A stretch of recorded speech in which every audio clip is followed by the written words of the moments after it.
m'appelle Giancarlo Pedote, je viens de l'Italie, mais je vis à Lorient déjà depuis 2 ans, à l'Armor-Plage avec ma femme. Je suis marié, on a un enfant qui est en train d'arriver, si tout ça passe bien les prochains mois.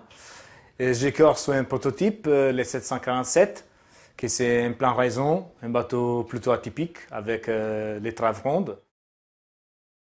Mon parcours voile, en fait, j'ai commencé avec les windsurf dans la baie de Follonica, qui c'est une baie en fait de l'Italie, en Toscana, en face de l'île d'Elbe. Du coup, j'ai commencé à faire du windsurf là-bas, tirer des boards, à m'amuser bien. Et après, j'avais mon cousin qui avait commencé à faire du bateau. Et du coup, il m'a ramené avec lui, on a commencé à skipper des bateaux. Après, je me suis passionné pour la régate.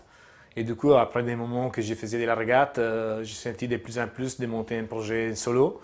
Et du coup, voilà, après un peu de temps, je suis réussi à trouver des sponsors et me lancer dans les projets Mini 650. J'ai déjà fait moi en 2009 avec un Pogo 2, un bateau de série. Et donc, j'ai trouvé ça très, très intéressant.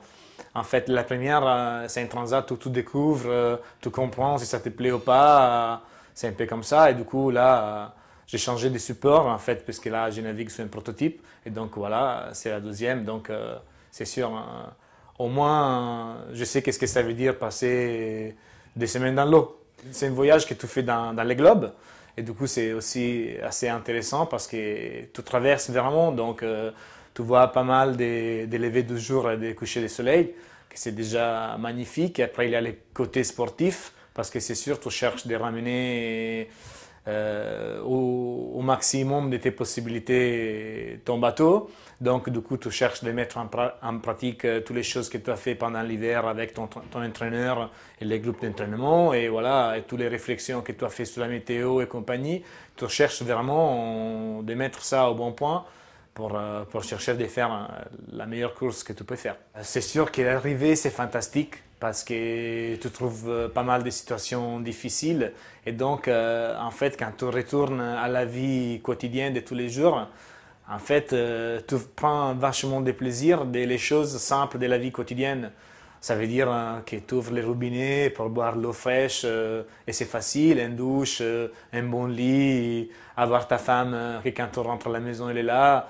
C'est super ça. Que, par contre, comme on l'a tous les jours, à fois on oublie comme c'est important tout ça. Donc, à fois, c'est éloigner un peu pour revenir dans sa réalité. Et ça fait toujours se réapproprier de ça et aussi dire quelle chance qu'on a et quelle belle vie finalement qu'on fait avec la simplicité de la quotidienneté, quoi. Donc ça, c'est une chose que je trouve très très sympa et aussi en fait c'est un voyage que tu fais un peu dedans toi parce que tu as beaucoup de silence.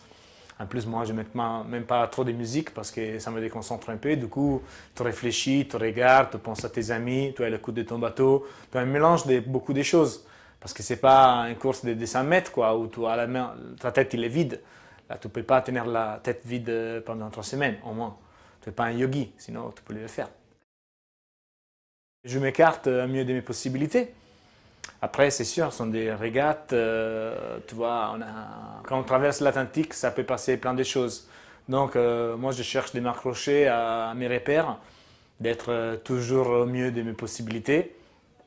Et après, le reste, moi, je dis, on laisse les mains de Dieu.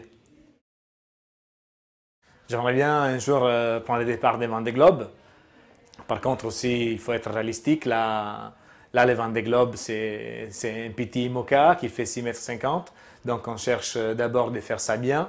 Et après on regardera la suite.